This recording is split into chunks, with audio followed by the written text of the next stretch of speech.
Hello everyone, welcome to beyond classes. ये video physical division of world का part 4 है और इसमें हम नॉर्थ अमेरिका के फिजिकल एस्पेक्ट्स देखने वाले हैं। तो चलिए हम वीडियो को स्टार्ट करते हैं। तो अगर हम नॉर्थ अमेरिका की बात करें तो आप यहाँ पे नॉर्थ अमेरिका की लोकेशन देख सकते हैं। नॉर्थ अमेरिका जो है, अगर हम लैंड एरिया की बात करें पूरे दुनिया की, तो उसका 16.5% जो है वो नॉर्थ अमेरिका में आता है। और अगर हम पूरे दुनिया के सरफेस की बात करें, टोटल सरफेस एरिया की, वो लैंड हो या ओशंस हो या लेक्स हो, कुछ भी हो, तो उसका 4.8% जो है वो नॉर्थ अमेरिका में आता है। तो उस हिसाब से क्या है कि नॉर्थ अमेरिका जो है वो तीसरा सबसे बड़ा कॉन्टिनेंट बनता है बाय एरिया दुनिया में, और चौथा कॉन्टिनेंट सबसे बड़ा बनता है बाय पॉपुलेशन। नॉर्थ अमेरिका जो है उसको हम नॉर्दर्न सब कॉन्टिनेंट ऑफ अमेरिकाज भी बोल सकते हैं। इसका क्या मतलब है कि आप देखिए, जैसे हम एशिया और यूरोप को मिला के कभी कभी यूरेशिया बोलते हैं जो सुपर कॉन्टिनेंट बन जाता है, वैसे ही कुछ कंट्रीज में जो नॉर्थ अमेरिका है और साउथ अमेरिका है उनको एक ही कॉन्टिनेंट की तरह पढ़ाया जाता है, जिसको बोला जाता है अमेरिकाज। तो अगर हम उस एंगल से देखें तो अमेरिका जो है वो पूरे अमेरिकाज का जो कॉन्टिनेंट है उसका नॉर्दर्न सब कॉन्टिनेंट है, नॉर्दर्न पार्ट है। ठीक है, अब हम देखेंगे नॉर्थ अमेरिका जो है उसकी बाउंड्रीज वगैरह देखेंगे हम, और उसके लिए हम इस मैप पे चलते हैं।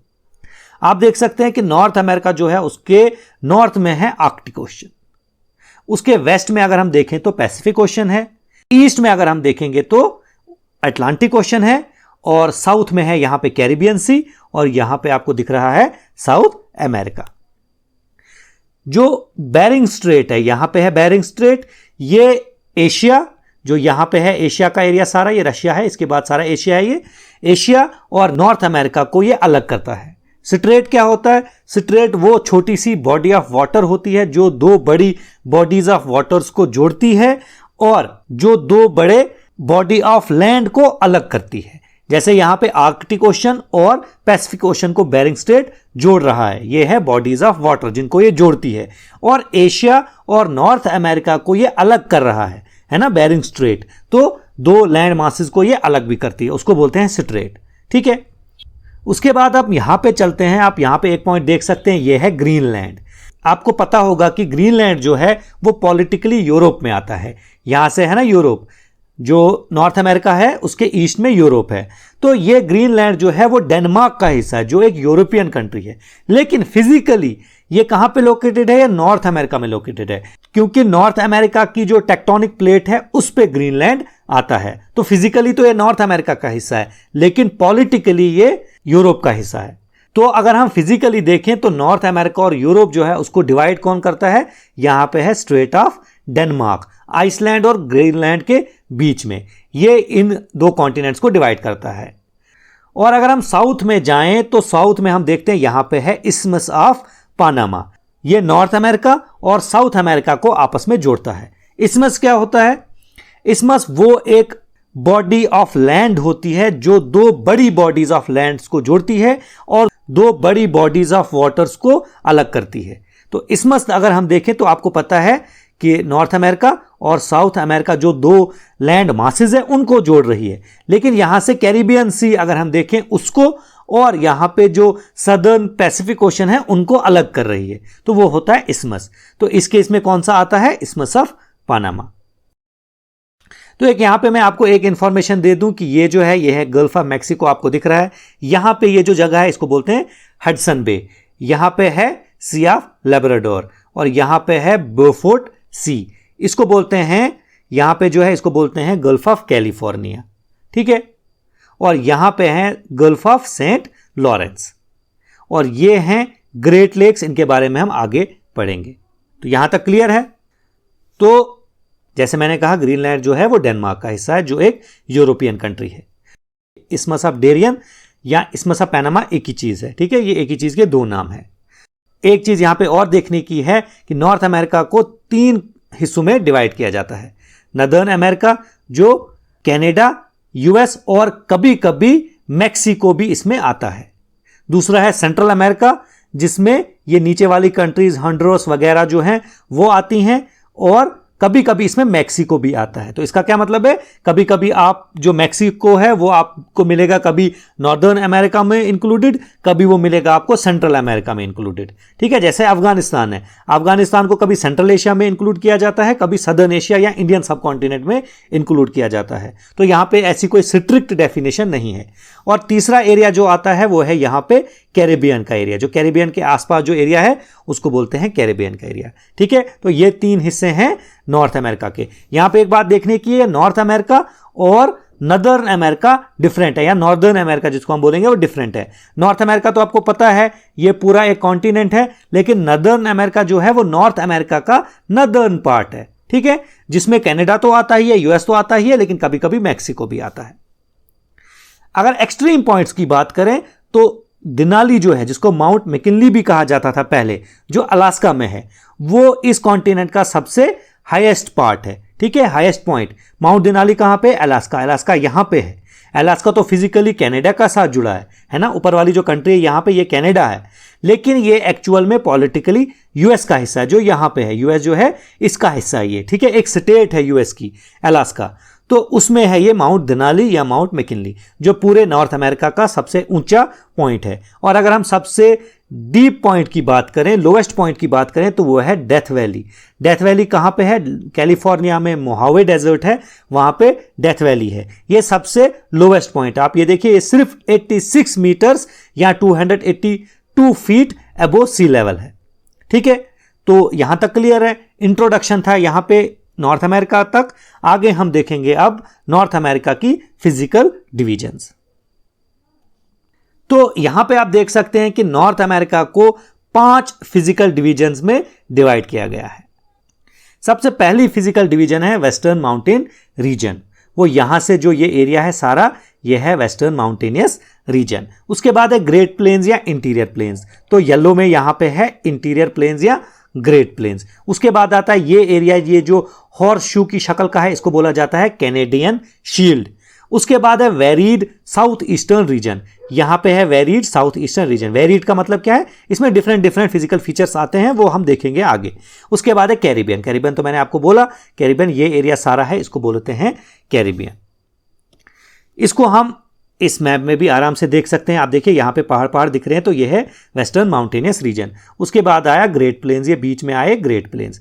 उसके बाद ये यहां पे आया कैनेडियन शील्ड, ये आया वेरीड साउथ ईस्टर्न रीजन, और उसके बाद आया यहां पे कैरिबियन। क्लियर है? तो सबसे पहले पढ़ेंगे हम western mountainous region. Western mountainous region को नॉर्थ अमेरिकन कॉर्डियलास भी बोला जाता है। कॉर्डियला क्या होता है, कॉर्डियला एक माउंटेन चेन सिस्टम होता है। कहीं पे भी अगर आपको माउंटेन चेन सिस्टम मिलेगा, उसको आप आराम से कॉर्डियला बोल सकते हो। तो ये जो है, ये यहां पे जो एरिया है, इसको बोला जाता है नॉर्थ अमेरिकन कॉर्डियला। ठीक है, अब ये कॉर्डियला, नॉर्थ अमेरिकन कॉर्डियला है क्या, ये एक माउंटेन चेन सिस्टम है जो वेस्टर्न कोस्ट, जो पैसिफिक साइड आता है नॉर्थ अमेरिका के, वहां पे लोकेटेड है। ऑब्वियसली हमें पता है यहां पे पैसिफिक ओशन है, तो ये वेस्टर्न कोस्ट आया नॉर्थ अमेरिका का, तो यहीं पे ये लोकेटेड है। ये जो वेस्टर्न माउंटेनियस रीजन है, इसमें आपको बहुत से फिजिकल फीचर्स मिलेंगे, जैसे माउंटेन रेंजेस मिलेंगी, इंटर माउंटेन बेसिन्स मिलेंगे, उसके बाद प्लेट्यूज वगैरह सारा कुछ इसमें आपको मिल जाएगा। और ये कहां से कहां तक लोकेटेड है, आपको पता ही है कि इस साइड आता है पैसिफिक ओशन, वहां से लोकेटेड है ये कहां तक, यहां जो ये बाउंड्री है ग्रेट प्लेन्स की, ये वहां तक लोकेटेड है। अब अगली स्लाइड में हम देखेंगे इस माउंटेनस जो रीजन है, इसके फिजिकल फीचर, जो इंपॉर्टेंट इसके फिजिकल फीचर्स हैं वो देखेंगे।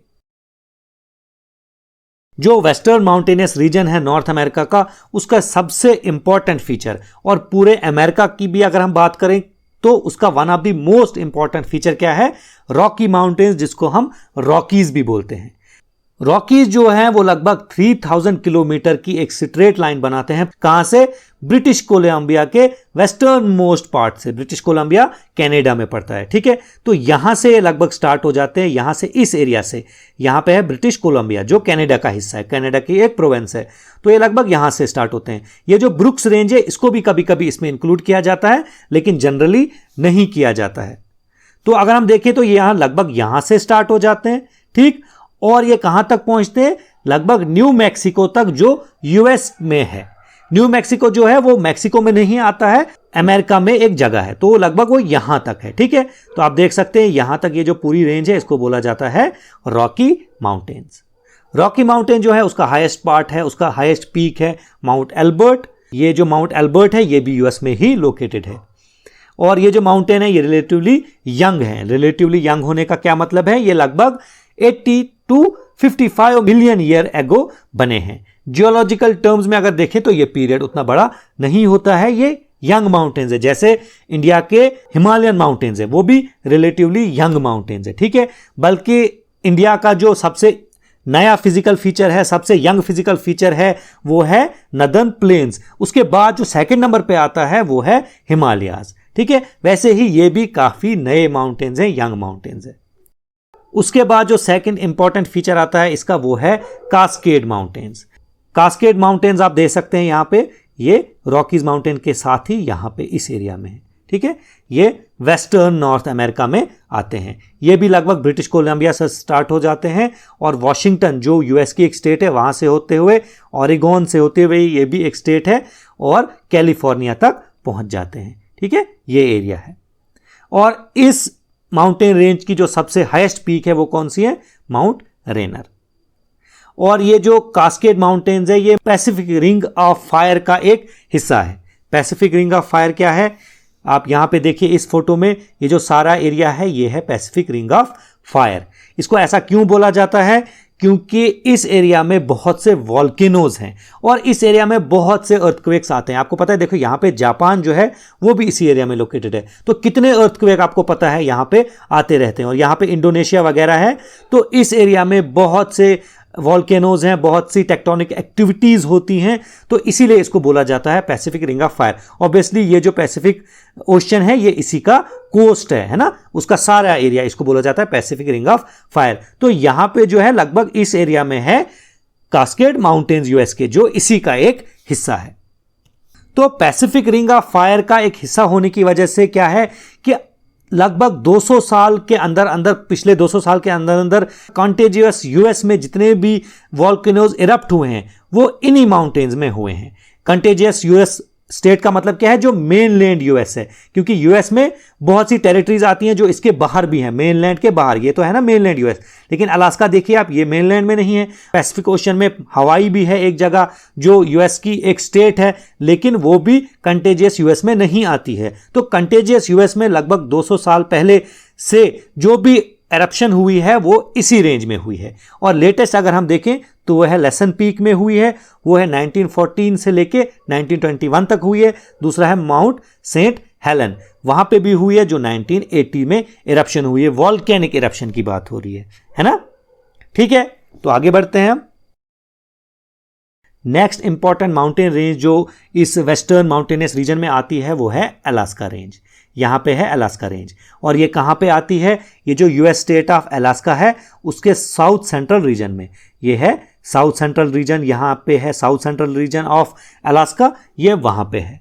और आपको पता ही है, जो मैंने पहले भी कहा कि जो दनाली है या माउंट मैकिनली जिसको पहले बोला जाता था, ये उसकी हाईएस्ट पीक है और पूरे नॉर्थ अमेरिका की भी ये हाईएस्ट पीक है।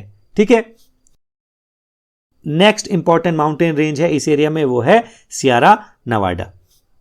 ये जो सियरा नवाडा रेंज है ये ऑब्वियसली वेस्टर्न यूनाइटेड स्टेट्स में पड़ता है। किस किस के बीच में, कैलिफोर्निया के बीच में, और ग्रेट बेसिन एक डेजर्ट है उसके बीच में। यहां पे देखिए ये है ग्रेट बेसिन और इस एरिया में आता है कैलिफोर्निया, तो इसके बीच में ये जो माउंटेन रेंज है ये है सियरा नवाडा माउंटेन रेंज। और इस माउंटेन रेंज का सबसे हाईएस्ट पॉइंट है, इसकी पीक है माउंट विटनी। और ये जो माउंट विटनी है ये कॉन्टेजियस यूएस का सबसे ऊंचा पॉइंट है। कॉन्टेजियस यूएस का आपको पता है मतलब कि ये जो मेनलैंड वाला यूएस है यही है। अगर आप देखा जाए पूरे यूएस की, वो बाहर का कोई एरिया हो यूएस का, मतलब यूएस की मेनलैंड बना हो जैसे अलास्का है, जैसे हवाई वगैरह है, तो उस हिसाब से अगर देखा जाए तो वो आता है देनाली, जो पहले भी पढ़ा हमने। लेकिन कंटेजियस यूएस की बात जब हम करेंगे तो उसकी हाईएस्ट पॉइंट कौन सा है, उसका हाईएस्ट पॉइंट है माउंट विटनी जो सियरा नवाडा में आता है। नेक्स्ट इंपॉर्टेंट रेंज है सियरा माड्रे। सियारा माड्रे कहाँ पे? ऑब्वियसली ये भी एक हिस्सा है कॉर्डियलास का ही, जो वेस्टर्न माउंटेनियस रीजन है जिसको कॉर्डियलास भी बोला जाता है, ये उसी का हिस्सा है। लेकिन ये बहुत सी कंट्रीज से होते हुए गुजरता है, जैसे यूनाइटेड स्टेट से होते हुए ये पहुंचता है मैक्सिको, और मैक्सिको के बाद ये हंडुरास तक पहुंच जाती है जो सेंट्रल अमेरिका की कंट्री है। आप ये देखिए लगभग यहाँ से यहाँ तक ये पूरा जाता है, ये है सियारा माड्रे। लेकिन इस सियारा माड्रे के दो हिस्से हैं, दो माउंटेन रेंज है जो पैरेलल हैं। एक है सियारा माड्रा ऑक्सीडेंटल, मतलब सियारा माड्रा कौन सी? जो वेस्ट में है, तो वो यही वाली लगभग रेंज है। दूसरी है सियारा माड्रे ओरिएंटल, वो इस एरिया में आती है, मतलब ईस्ट। ओरिएंटल का मतलब होता है ईस्ट में, ऑक्सीडेंटल का मतलब होता है वेस्ट में। ठीक है, तो इसके दो पार्ट्स हैं। नेक्स्ट इंपॉर्टेंट फीचर जो माउंटेनियस रीजन है वेस्ट का, नॉर्थ अमेरिका का, उसका है डेजर्ट्स। जो नॉर्थ अमेरिका में डेजर्ट्स, इंपॉर्टेंट डेजर्ट्स पाए जाते हैं, वो इसी रीजन में पाए जाते हैं। वो कौन कौन से हैं? Great Basin, Mojave Desert, Chihuahua Desert और सोनोरा डेजर्ट। ये जो डेजर्ट्स हैं, ये डेजर्ट्स बने क्यों हैं? यहीं पे पर्टिकुलरली डेजर्ट्स क्यों हैं लोकेटेड? क्योंकि rain shadows of near by mountains में जो जगहें हैं वो हैं, और उनकी वजह से क्या हुआ है कि ये डेजर्ट्स बने। मतलब क्या है? देखिए, यहां से जब कोई ठंडी हवाएं उठती हैं जो बारिश लेके जाएंगी इस एरिया में, लेकिन यहां पे आपको पता ही है, हमने पीछे भी पढ़ा, यहां पे बहुत से माउंटेन्स हैं, तो उनकी वजह से क्या हो जाता है? उनकी वजह से यहां तक बारिश पहुंचती ही नहीं है। तो जब बारिश पहुंचती नहीं है तो ये एरिया क्या बन जाते हैं? डेजर्ट।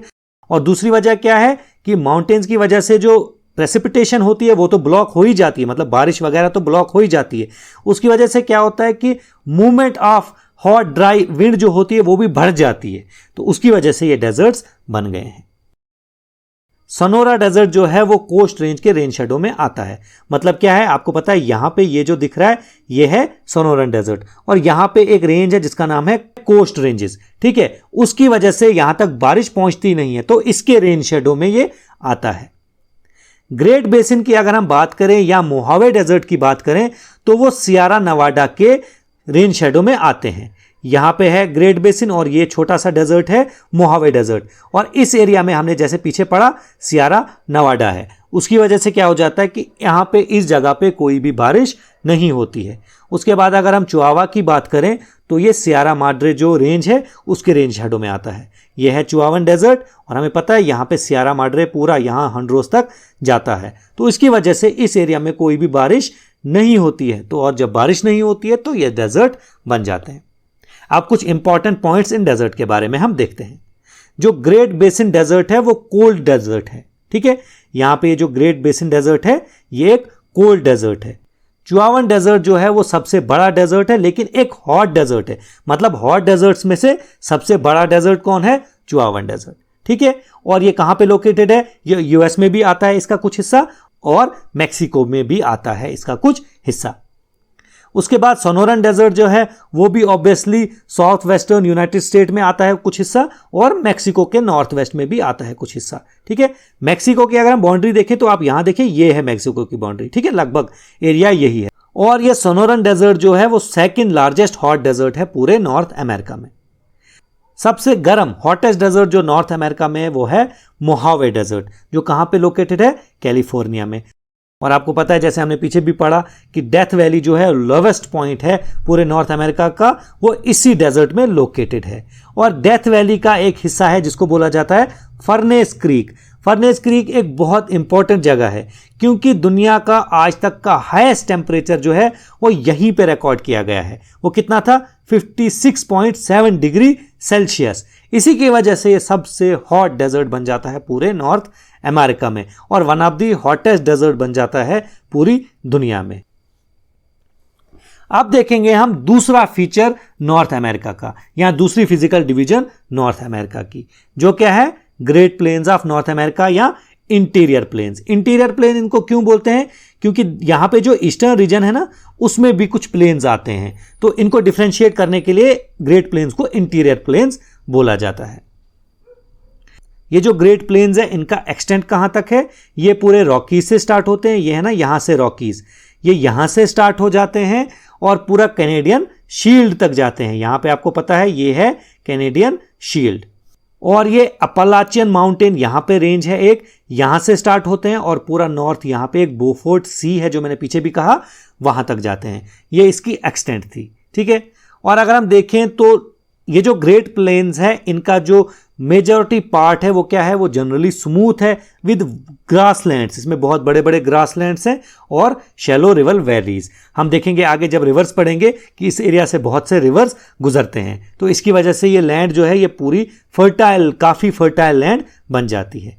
इस एरिया की जो सॉयल है वो काफ़ी डीप है और रिच है सॉयल। उसकी वजह से क्या हो जाता है कि यहाँ पे बहुत से ग्रेन्स उगते हैं और उस वजह से इस एरिया को बोला जाता है bread basket of North America.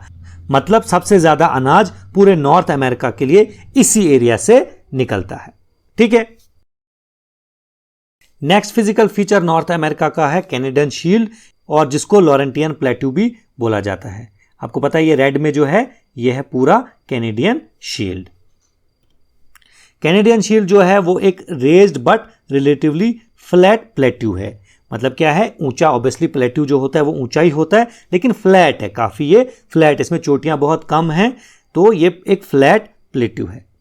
और ये कैनेडियन शील्ड है क्या?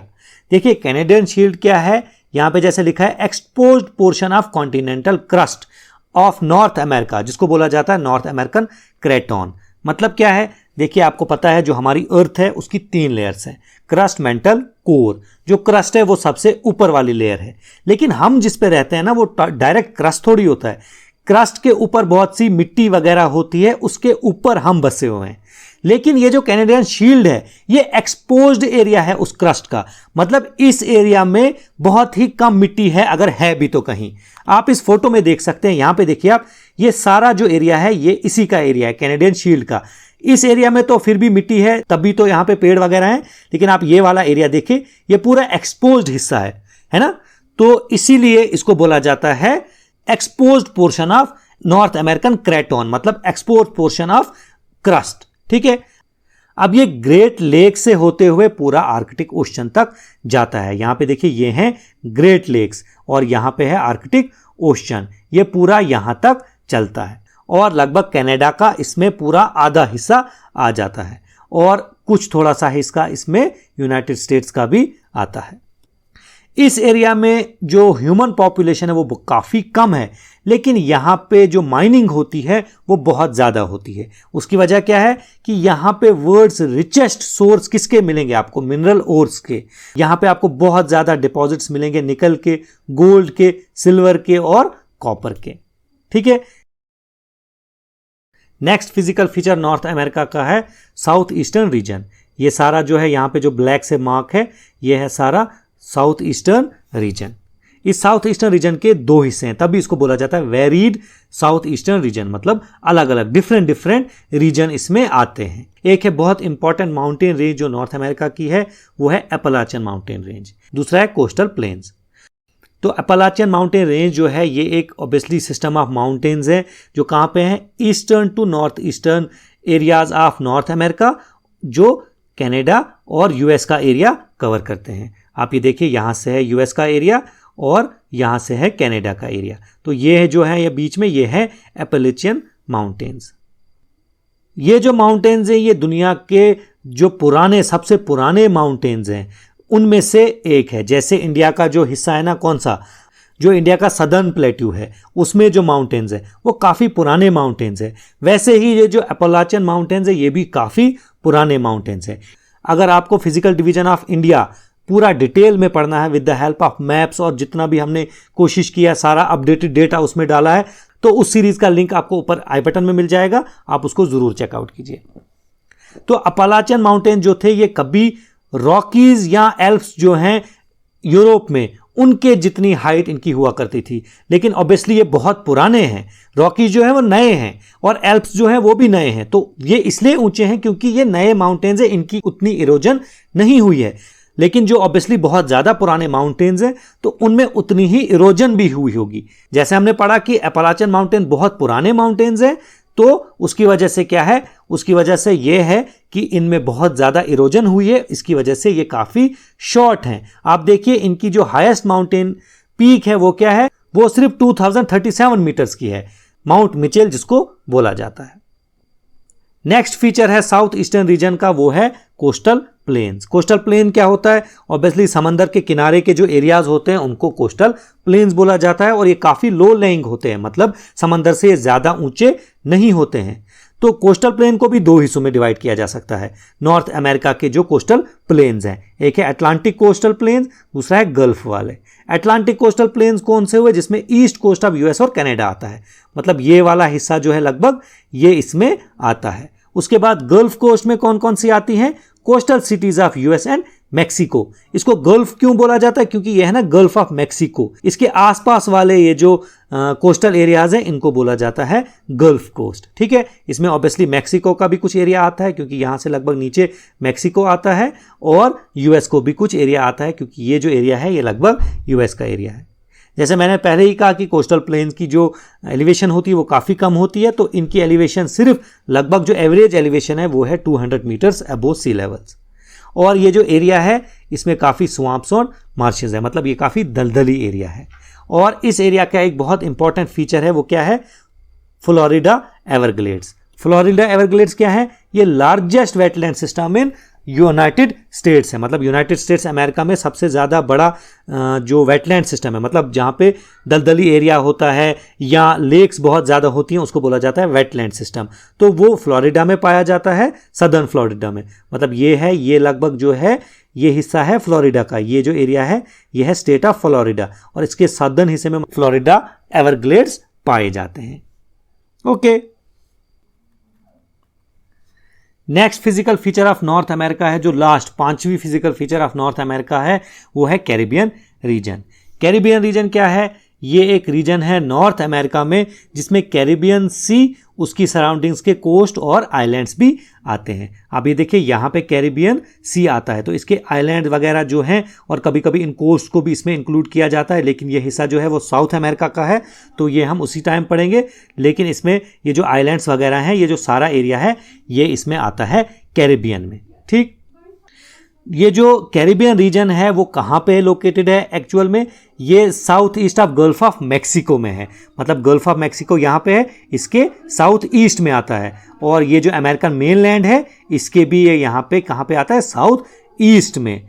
और सेंट्रल अमेरिका के ये ईस्ट में आता है, टोटल ईस्ट में। यहाँ पे देखिए अब ये है सेंट्रल अमेरिका, तो इसके ईस्ट में आता है यहाँ पे कैरिबियन रीजन, और साउथ अमेरिका के ये नॉर्थ में आता है। तो ऑब्वियसली ये वाला हिस्सा जो है ये हो गया कैरिबियन रीजन। कैरिबियन रीजन में जो आइलैंड्स हैं उनकी टोपोग्राफी जो है वो डिफरेंट है, मतलब उनके एरियाज जो हैं उनका रिलीफ जो है वो डिफरेंट है। कुछ एरियाज, कुछ आइलैंड जो है उनकी फ्लैट टोपोग्राफी और सैंडी टेरेन है, मतलब वो काफ़ी फ्लैट हैं और वहाँ पे बहुत सी रेत पाई जाती है। लेकिन कुछ ऐसे आइलैंड्स भी हैं जो काफ़ी रगड हैं और माउंटेनियस हैं, बहुत पहाड़ पाए जाते हैं वहाँ पे, और वॉल्केनिक भी हैं, मतलब वहाँ पे वॉल्केनिक इरप्शन होती रहती है। यहाँ पे एक इंपॉर्टेंट बात देखनी है कि जो आइलैंड्स ऑफ कैरिबियन हैं, जो ये आइलैंड्स ऑफ कैरिबियन है ना, इनको बोला जाता है वेस्ट इंडीज। आपको पता है ना वेस्ट इंडीज की क्रिकेट टीम जिसका गेल भी हिस्सा है जो जमाइका से आता है। ये जो एरिया है सारा, ये कंट्रीज जो हैं ये सारी एक रीजन है वेस्ट इंडीज, उसमें इंक्लूड होती हैं। ठीक है, वेस्ट इंडीज कोई एक कंट्री नहीं है, वेस्ट इंडीज जो है वो पूरा रीजन है, उसमें बहुत सी कंट्रीज आती है। कौन सी कंट्रीज? जो कैरिबियन रीजन में आइलैंड्स हैं उनकी कंट्रीज आती हैं इसमें। ठीक है, और इस एरिया को कभी कभी सब रीजन ऑफ नॉर्दर्न अमेरिका माना जाता है, मतलब नॉर्दर्न अमेरिका जो हमने ऊपर पढ़ा इसका हिस्सा माना जाता है, या तो कभी कभी मिडल अमेरिका का भी इसको हिस्सा माना जाता है। और एक इंपॉर्टेंट पॉइंट है इस जगह का कि पोर्टो रिको ट्रेंच जो लगभग फ्रिंज ऑफ अटलांटिक ओशन और कैरिबियन सी में पाया जाता है, मतलब अटलांटिक ओशन और कैरिबियन सी की बाउंड्री में, मतलब यहाँ पे इस एरिया में, क्योंकि यहाँ पे जो है यहाँ पे अटलांटिक ओशन और यहाँ पे कैरिबियन सी, तो इस एरिया में कहीं पे पाया जाता है। ये जो एरिया है ये पूरे अटलांटिक ओशन का डीपेस्ट पॉइंट है। यहां तक था physical features of North America या physical divisions of North America. इसके बाद हम पढ़ेंगे important rivers in North America. ठीक, तो चलिए हम आगे बढ़ते हैं। अब हम important rivers in North America पढ़ेंगे, लेकिन इंडिविजुअल रिवर पढ़ने से पहले हम हर एक रिवर की लोकेशन देखते हैं। तो नॉर्थ से स्टार्ट करते हुए यहां पे है यूकॉन रिवर। ठीक, उसके बाद है यहां पे मैकिन्जी रिवर, यहां पे है फ्रेजर रिवर और यहां पे है कोलंबिया रिवर। यहाँ पे है चर्चिल रिवर, यह है मसूरी रिवर यहाँ तक, यह है मिसिसिपी रिवर पूरा नीचे तक, और यह है ओहायो रिवर। यहाँ पे है ब्रेजोस रिवर, यहाँ पे है रियो ग्रांडे, और यह है कोलोराडो रिवर। ठीक है, ये क्लियर है। तो अब हम इंडिविजुअल देखते हैं रिवर्स। तो सबसे लंबा रिवर जो है पूरे नॉर्थ अमेरिका का वो है मसूरी रिवर। मसूरी रिवर ये वाला रिवर हुआ यहां तक। मसूरी रिवर जो है वो बना कैसे है, ओरिजिनेट कहां से हुआ है? ये 3 छोटे छोटे दरियाओं को मिलके बनता है। जेफरसन, मेडिसन और गैलाटीन रिवर्स को मिलके बनता है। और ये कहां पे हैं? ये रॉकी माउंटेन्स में मिलते हैं, south western state of Montana. ये जो स्टेट है ये है मोंटाना की स्टेट, और इसके साउथ वेस्ट में ये जो है ये तीनों रिवर मिलते हैं और मसूरी रिवर बनाते हैं। ये रिवर जो है वो लगभग कहां की तरफ बहता है? ईस्ट और साउथ की तरफ। आप देखिए पहले यहां की तरफ बहता है, मतलब ईस्ट की तरफ, उसके बाद फिर साउथ की तरफ, और ये लगभग 3776 किलोमीटर का है। और ये इसका माउथ कहां पे है, मतलब ये खत्म कहां पे हो जाता है? ये मिसिसिपी रिवर के साथ मिल जाता है सेंट लुइस मसूरी में। ये जो स्टेट है ये है मसूरी की स्टेट, और यहां पे एक जगह है सेंट लुइस, यहां पे आप बीच में देख सकते हैं, यहां पे इसके साथ मिल जाता है। ठीक है, और मसूरी रिवर ये मिसिसिपी की सबसे बड़ी ट्रिब्यूटरी है। दूसरा रिवर जो है, जो अमेरिका के लिए सबसे ज्यादा इंपॉर्टेंट रिवर रहा है हिस्ट्री में भी और आज भी, वो है मिसिसिपी रिवर। ये second longest river in North America है, और ये मसूरी रिवर भी पूरी की पूरी तरह यूएस में लोकेटेड है। और कभी कभी आपको मसूरी रिवर भी दिखेगा लार्जेस्ट रिवर, कहीं अगर आप सर्च करोगे ऑनलाइन या बुक्स में कभी दिखेगा मिसिसिपी रिवर। लेकिन ज़्यादातर सोर्सेज में और ऑथेंटिक सोर्सेज में मैंने पाया है कि मसूरी रिवर को जो है उसको ज़्यादा लंबा बोला जाता है। वजह क्या है? वजह कैलकुलेशन में होती है, नापने के तरीके में होती है, या किसको आप किसकी ट्रिब्यूटरी मानते हो उस पर डिपेंड करता है। लेकिन ज़्यादा सोर्सेज से मसूरी रिवर मुझे मिला है कि सबसे लॉन्गेस्ट रिवर है नॉर्थ अमेरिका का, तो मैंने मसूरी रिवर ही यहाँ पे भी लिखा है। ठीक है, और अब हम मिसिसिपी की बात करें तो मिसिसिपी जो है ये लेक इटस्का नॉर्थ मिनेसोटा में जो है वहाँ से ओरिजिनेट होता है।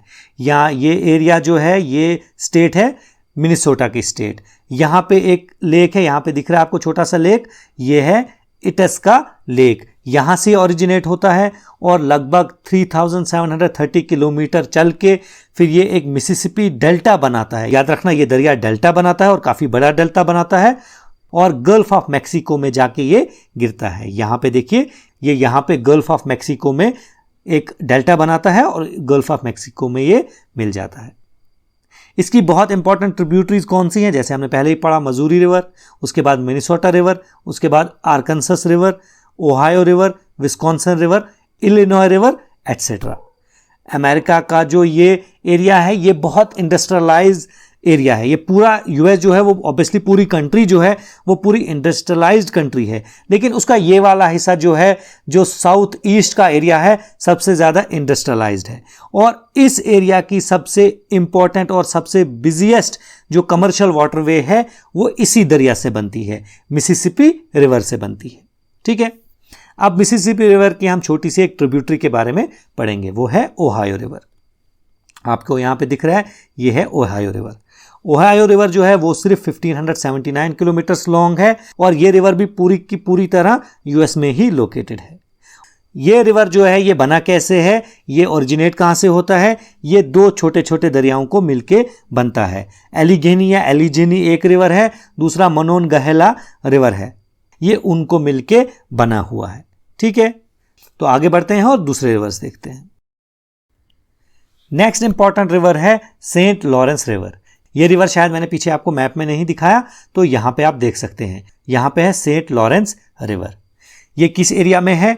ये ईस्ट सेंट्रल नॉर्थ अमेरिका में पड़ता है, मतलब ईस्ट साइड और सेंट्रल साइड ये इस एरिया में पड़ता है। और ये ओरिजिनेट कहाँ से होता है?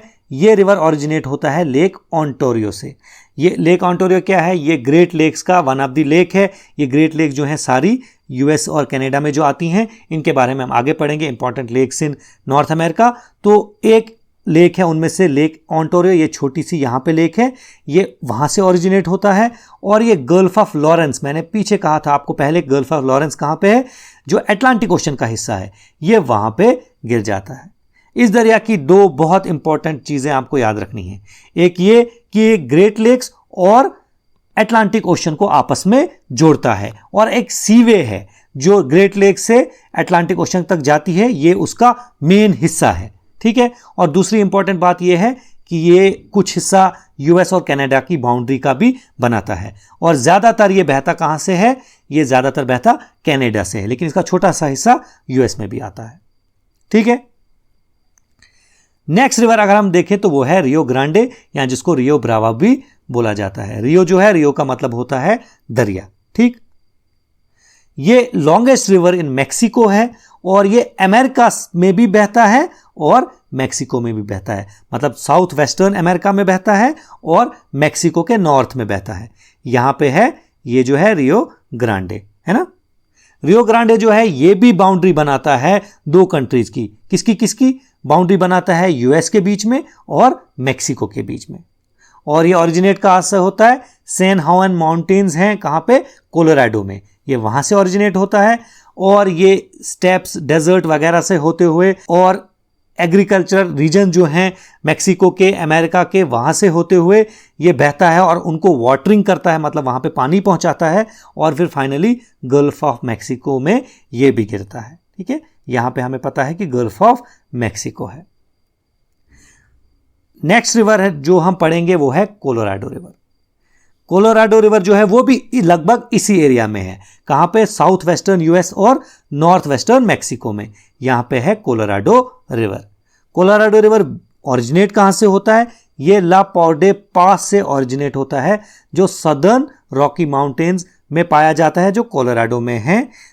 और ये गिरता कहाँ पे है, ये गल्फ ऑफ कैलिफोर्निया में गिरता है। आप यहाँ पे देखिए, हमें पता है यहाँ तक लगभग जो थी न्यू मैक्सिको तक जो एरिया था वो रॉकी माउंटेन्स यहाँ तक आ जाते थे, तो ये वहाँ से ओरिजिनेट होता है, जहाँ पे ला पाड्रे पास जो रॉकी माउंटेन्स का ही एक पास है, और फिर यहाँ पे गल्फ ऑफ कैलिफोर्निया में गिरता है, ये है कैलिफोर्निया का गल्फ, ठीक।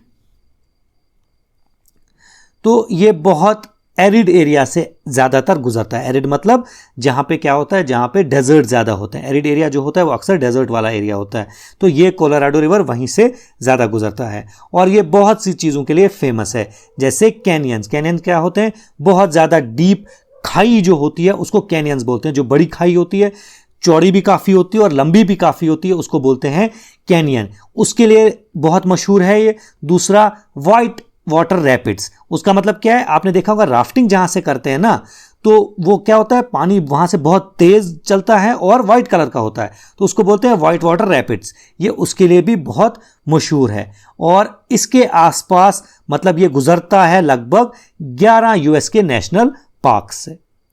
और इसका सबसे इंपॉर्टेंट फीचर है जिसके बारे में आपने सुना होना चाहिए, अगर आपने नेशनल ज्योग्राफिक देखा होगा या बीबीसी अर्थ देखा होगा, ऐसे चैनल जैसे डिस्कवरी है वैसे चैनल देखे होंगे, या अगर आप हॉलीवुड की मूवीज़ देखते होंगे तो आपने ज़रूर सुना होगा ग्रैंड कैनियन एक जगह है।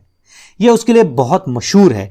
ये ग्रैंड कैनियन जो है ये एक बहुत बड़ी खाई है, बहुत चौड़ी खाई है, जो कहाँ पे है, कोलोराडो प्लेटू में ये जगह है, जो इसी दरिया की वजह से, कोलोराडो रिवर की वजह से बनती है, जो एरिजोना में है, ठीक है। एरिजोना मतलब एरिजोना जो एक स्टेट है यूएस की, वहां पे है ग्रैंड कैनियन। और आप देखिए इसके फीचर्स क्या हैं इंपॉर्टेंट। ये 446 किलोमीटर लॉन्ग ग्रैंड कैनियन है और ये लगभग 29 किलोमीटर वाइड है। इसकी कितनी डेप्थ है, लगभग 6093 फीट। आप इमेजिन करिए 6093 फीट कितना गहरा होगा ये ग्रैंड कैनियन। आप फोटो में भी देख सकते हैं, ये है ग्रैंड कैनियन। ये एरिजोना में लोकेटेड है, यूएस स्टेट ऑफ एरिजोना में। कोलोराडो रिवर की वजह से बनता है और कोलोराडो प्लेटू पे बनता है, ठीक है।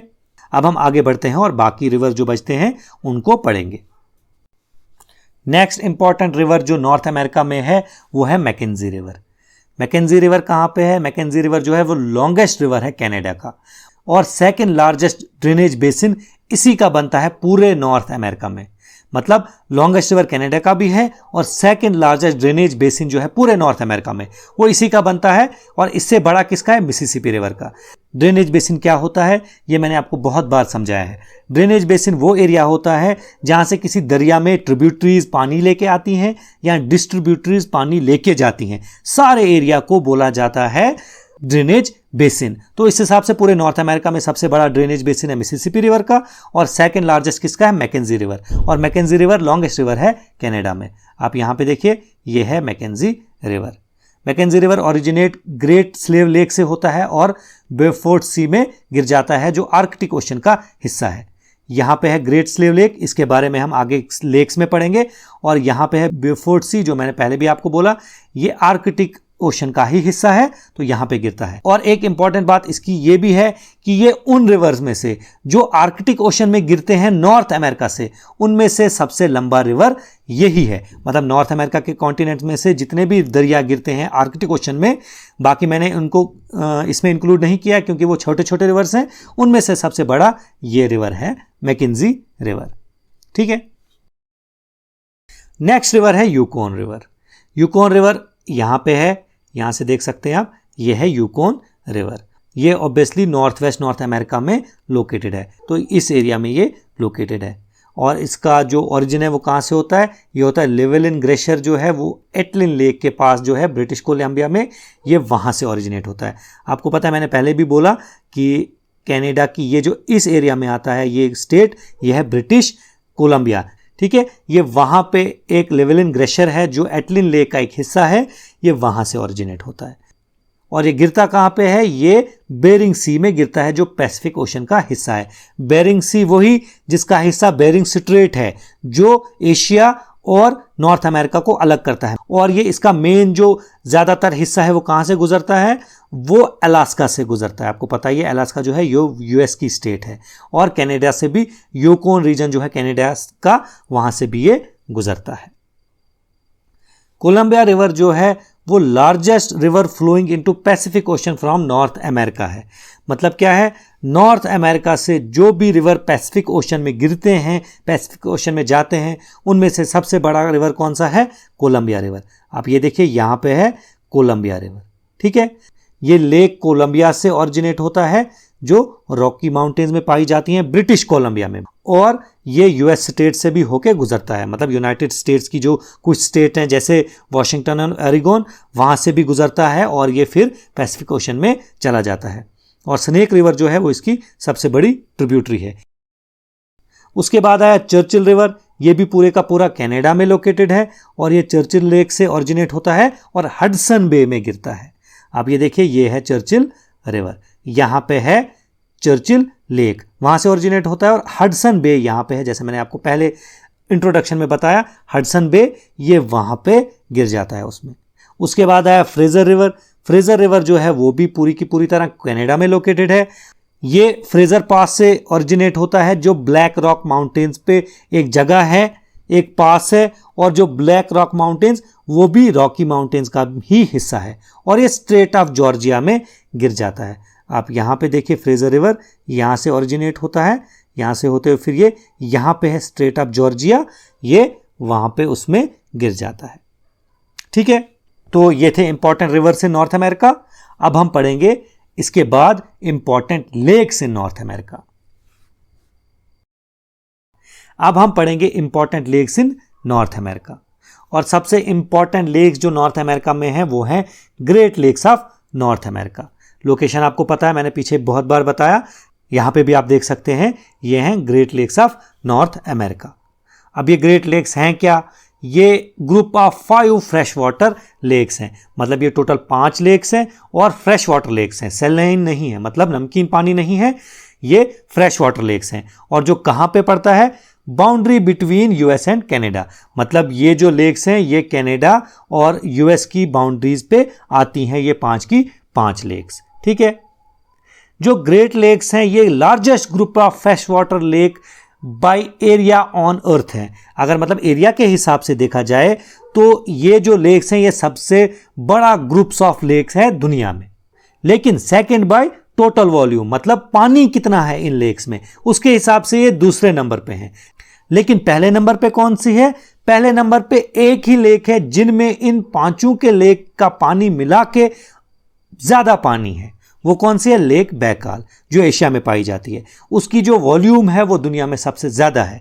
ये 5 लेक मिला के भी उतना पानी नहीं बनता है जितना उस लेक बैकाल में है, लेकिन वो एरिया के हिसाब से छोटी है क्योंकि वो डीप ज्यादा है, इसलिए उसमें पानी बहुत ज्यादा है। वो दुनिया की सबसे डीप लेक है। तो अब हम इन लेक्स के इंडिविजुअल फीचर्स कुछ देखते हैं। सबसे बड़ी लेक जो है इनमें से वो है लेक सुपीरियर।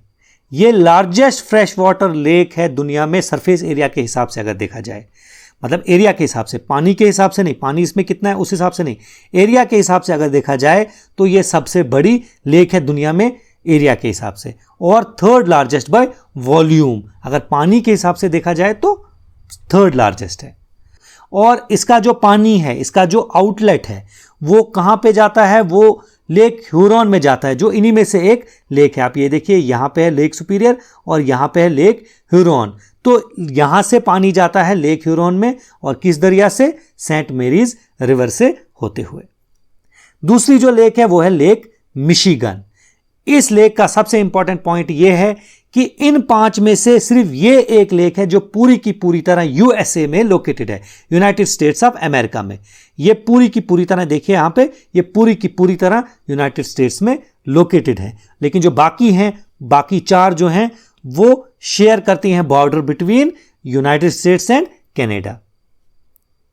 और ये दुनिया की सबसे बड़ी लेक है। लेकिन किस हिसाब से? कि ये ऐसी लेक है जो एक ही कंट्री में है और इसका बहुत बड़ा साइज है। मतलब जो भी इससे बड़ी लेक्स हैं वो एक कंट्री में लोकेटेड नहीं है, वो एक से ज्यादा कंट्रीज में लोकेटेड है। जैसे आप यहां पे सुपीरियर लेक देखिए, ये जो लेक सुपीरियर है ये इससे बड़ी है ऑब्वियसली, लेकिन ये कनाडा और यूएस में लोकेटेड है।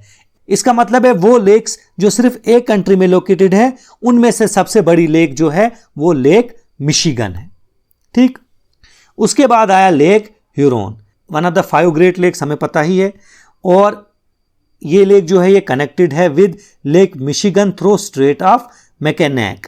यहां पे है छोटा सा स्ट्रेट मैकिनेक। तो इस हिसाब से क्या देखो, इनमें जो है वो बहुत कम डिस्टेंस है, किसमें? लेक मिशिगन और लेक ह्यूरॉन में, और इनको जोड़ता है स्ट्रेट ऑफ मैकिनेक। तो इसकी वजह से इनको एक ही लेक भी कभी कभी कंसीडर किया जाता है, और जिसको फिर बोला जाता है मिशिगन ह्यूरॉन लेक। ठीक है, उसके बाद आया लेक ईरी।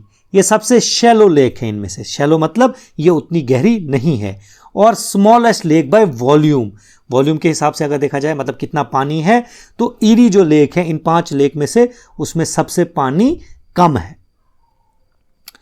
इसका सबसे इंपॉर्टेंट पॉइंट क्या है कि इसका आउटलेट जो है वो नायग्रा रिवर है, और नायग्रा रिवर फिर कहां पे जाता है? ये लेक ओंटारियो में जाता है। यह लेक ईरी और यहां पे है ऊपर लेक ओंटारियो। और आपको पता ही है कि ये नायग्रा रिवर ही है जो फेमस नायग्रा फॉल्स बनाता है, जो कहां पे लोकेटेड है? जो यूनाइटेड स्टेट्स और कनाडा की बाउंड्री पे लोकेटेड है। ये नायग्रा फॉल्स भी एक कंट्री में नहीं है बल्कि 2 कंट्रीज में आता है, और इसमें 3 फॉल्स आते हैं टोटल। उसके बाद है लेक ओंटारियो। ये एरिया के हिसाब से सबसे छोटी लेक है इन 5 में से। लेक ईरी वॉल्यूम के हिसाब से सबसे छोटी है, और इसका पानी जो है वो हमने पीछे भी पढ़ा। ओंटारियो लेक का पानी जो है वो सेंट लॉरेंस रिवर से होके हुए अटलांटिक ओशन में गिर जाता है। ठीक है, अब आगे बढ़ेंगे और जो बाकी लेक्स हैं इन ग्रेट लेक्स के अलावा, उनके बारे में कुछ इंपॉर्टेंट पॉइंट्स हम देखेंगे। तो ग्रेट लेक्स के अलावा जो इंपॉर्टेंट लेक्स है नॉर्थ अमेरिका में, उनमें से सबसे पहली है और सबसे इंपॉर्टेंट है ग्रेट सॉल्ट लेक, जिसको अमेरिकन डेड सी भी बोला जाता है। वो क्यों बोला जाता है वो हम आगे पढ़ेंगे।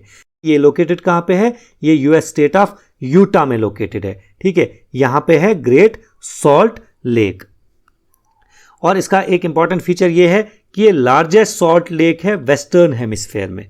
वेस्टर्न हेमिस्फेयर का मतलब क्या है? आपको पता है दुनिया को 4 हेमिस्फेयर्स में डिवाइड किया गया है। एक नॉर्थ हेमिस्फेयर, फिर साउथ हेमिस्फेयर, फिर एक है वेस्ट हेमिस्फेयर, फिर है ईस्ट हेमिस्फेयर। वेस्ट हेमिस्फेयर में आता है नॉर्थ अमेरिका और साउथ अमेरिका। तो उनमें से सबसे बड़ी जो सॉल्ट लेक पाई जाती है वो है ग्रेट सॉल्ट लेक। उसके बाद इसमें जो पानी आता है वो आता है बेयर रिवर से, वेबर रिवर से और जॉर्डन रिवर से। और इस लेक का कोई भी आउटलेट नहीं है, इसलिए इसमें बहुत ज़्यादा सैलिनिटी है। तब भी इसको अमेरिकाज डेड सी कहा जाता है, क्योंकि डेड सी जो है, जो एशिया में लोकेटेड है, वो बहुत ज़्यादा सैलाइन पानी है। और ग्रेट सॉल्ट लेक का पानी जो है वो भी बहुत सैलाइन है, बहुत नमकीन है, क्योंकि इसका कोई आउटलेट नहीं है। जब आउटलेट नहीं है तो इसका पानी डायरेक्टली कहीं नहीं जाता, बल्कि इसका पानी अगर कम होता है तो वो किसकी वजह से होता है? वो इवेपोरेशन की वजह से होता है। ठीक है, तो इवेपोरेशन जब होता है तो वो खालिस पानी इवेपोरेट होता है, उसमें जितने भी मिनरल्स वगैरह, नमक वगैरह होता है वो यहीं पर जमा रहता है। तो लाखों करोड़ों साल इसको हो गए ग्रेट लेक को बने हुए, है ना। तो कितना इसमें नमक, बाकी मिनरल जमा होंगे, उसकी वजह से इसकी सैलिनिटी जो है वो बहुत ज़्यादा है, जैसे डेड सी की है। उसके बाद है Great Bear Lake. Great Bear Lake कहाँ पे है? ये नॉर्थ वेस्टर्न कनाडा में है। यहाँ पे देखिए, ये है नॉर्थ वेस्टर्न कनाडा, और ये largest lake entirely located in Canada है। ये जो लेक है कनाडा की सबसे बड़ी लेक है, जो पूरी की पूरी तरह कनाडा में लोकेटेड है। वरना लेक सुपीरियर जो है हमने पीछे पढ़ा, यहाँ पे जो लोकेटेड है, ये सबसे बड़ी लेक है दुनिया में एरिया के हिसाब से। लेकिन ये आधी कहाँ पे है? यूएस में, आधी ये है कनाडा में।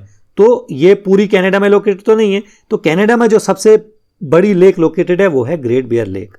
उसके बाद आया great Slave lake. Great Slave lake भी नॉर्थ वेस्टर्न कनाडा में लोकेटेड है। आप यहाँ पे देखिए, यहाँ पे है लोकेटेड, और ये डीपेस्ट लेक है पूरे नॉर्थ अमेरिका की डीपेस्ट लेक। उसके बाद लेक टहाऊ है। लेक टहाऊ जो है वो सियरा नेवाडा, जो हमने पीछे माउंटेन रेंज पढ़ी, उस पे है, लगभग इस एरिया में कहीं पे है ये लोकेटेड। और ये largest alpine lake in North America है। एल्पाइन लेक का मतलब क्या है? वो लेक जो पहाड़ों पे पाई जाती है ना। तो जो पहाड़ों में पाई जाती है लेक्स नॉर्थ अमेरिका में, उनमें से सबसे बड़ी है लेक टहाऊ। उसके बाद है क्रेटर लेक, और ये deepest lake in United states of America है। ये जो ग्रेट स्लेव लेक हमने पढ़ा ना, वो पूरे नॉर्थ अमेरिका की डीपेस्ट लेक है, लेकिन ये क्रेटर लेक है, ये यूनाइटेड स्टेट्स ऑफ अमेरिका की डीपेस्ट लेक है। उसके बाद है लेक निकारागुआ। जो लेक निकारागुआ है, ये एक फ्रेश वाटर लेक है, जो निकारागुआ जो एक सेंट्रल अमेरिका की कंट्री है, वहाँ पे लोकेटेड है, और ये सेंट्रल अमेरिका की सबसे बड़ी लेक है। तो यहाँ पे important lakes in North America भी खत्म हो जाता है। इस स्लाइड पे अब आपको कुछ बहुत इंपॉर्टेंट पॉइंट्स मिलेंगे। इन इंपॉर्टेंट पॉइंट्स को आप नोट डाउन कर सकते हैं, अच्छी तरह देख सकते हैं वीडियो को पॉज करके। इसके बाद आपको एमसीक्यूज भी मिलेंगे, जो आपको इस वीडियो में जितना भी आपने पढ़ा उसको रिवाइज करने के काम आएगा। मुझे उम्मीद है आपको ये वीडियो पसंद आई है। अगर आपको ये वीडियो पसंद आई है तो प्लीज़ बिना सब्सक्राइब किए ना जाएं। वीडियो को लाइक और शेयर ज़रूर कीजिए, ये हमें मोटिवेटेड रखता है कि हम आपके लिए ऐसा ही कंटेंट बनाते रहें। और बेल आइकन भी ज़रूर प्रेस कीजिए, ताकि जब भी हम इस सीरीज़ में कोई नई वीडियो अपलोड करें या आगे भी फ्यूचर के एग्जाम्स में नई वीडियोज़ अपलोड करें, तो आपको उनकी नोटिफिकेशन मिल जाए, वो आपसे मिस ना हो। तो हम आपसे मिलते हैं नेक्स्ट वीडियो में। तब तक के लिए best of luck. Thank you very much.